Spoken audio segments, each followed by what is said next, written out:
பிரசவத்திற்கு 4 நாட்களே இருந்தாலும் கட்சி உணர்வோடு திண்டுக்கல்லிலிருந்து வந்து சென்னை தலைமை கழகத்தில் எழுச்சுவரை ஆற்றினார் சகோதரி காயத்ரி அவர்கள்.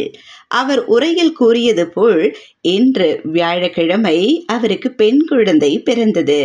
பிரச்சார பயணங்கள் மற்றும் பல வேலைகளுக்கு இடையில் நேரத்தை ஒதுக்கி தொலைபேசி மூலம் அன்பு சகோதரி காயத்ரிக்கு வாழ்த்து தெரிவித்தார் மாண்புமிகு கழக பொதுச் செயலாளர் அண்ணன் EPS அவர்கள்.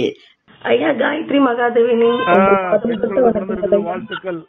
எல்லாருடைய இறைவனுடைய அருளால் லட்சுமியே பிறந்திருக்கிறாங்க. வாழ்த்துக்கள். கண்டிப்பாங்க ஐயா, உங்களுடைய தாயோட வீடு திருமனுடைய வாழ்த்துக்கள்.